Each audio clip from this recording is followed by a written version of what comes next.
महादेव. दीक्षा kitchen. आज आपण बनवूया मेथी पुरी. एकदम सोपी आणि साधी आहे आणि बनवायला खूप कमी वेळ लागतो आणि तुम्ही प्रवासात जाताना ही सोबत घेऊन जाऊ शकता. चला बनवूया. मेथी पुरी बनवण्यासाठी मी एक जुडी मेथी घेतली होती. चांगली स्वच्छ 2 पाण्याने धुवून घेतली आणि कापून घेतली आहे. त्यासाठी लागणारे मसाले घेतले. 7 ते 8 हिरव्या मिरच्या घेतल्या, थोडेसे धणे घेतले, थोडीशी शोप घेतली आहे, जिरं घेतलंय, थोडंसं अद्रक घेतलंय, लसूण घेतलाय आणि हिरवी मिरची. हे सगळं आपण हे ना मिक्सरमधून हे बारीक करून घेऊया. आपण बारीक चिरून घेतलेली मेथी ॲड करतोय.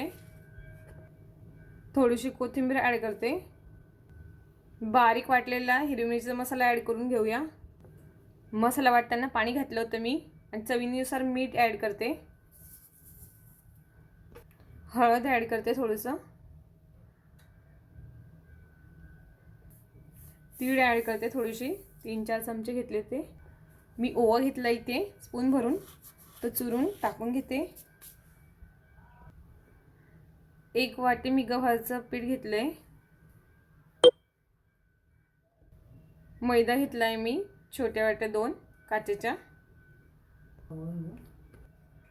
बेसन पीठ घेतलंय मी छोटी वाटी भरून. अर्धी वाटी रवा घेतलाय. तेलाचं मोहन घालते छान. आपण सर्व एकत्र करू, त्याला कालवून घेऊया.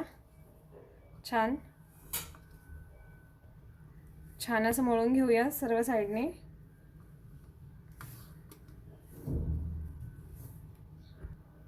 आपण सर्व एकत्र केलं. हे कडक मळायचं आपल्याला. थोडं थोडं पाणी ॲड करते मी. एकदम कडक मळायचं आहे पुरीसारखं. पुरीपेक्षाही कडक मळलं तरी चालेल, म्हणजे एकदम क्रिस्पी येतील.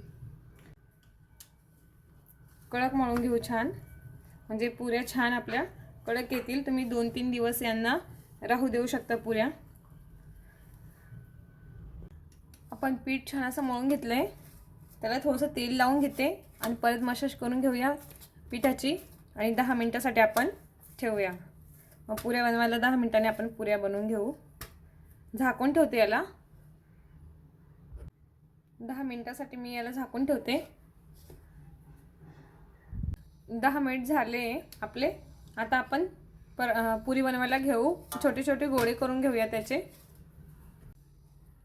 हे असा एवढा गोळा घेऊ आपण. छान जाळसर ठेवायची आपल्याला, म्हणजे प्रवासात किंवा कुठे जाताना आपली जी पुरी असते ना ती छान राहते.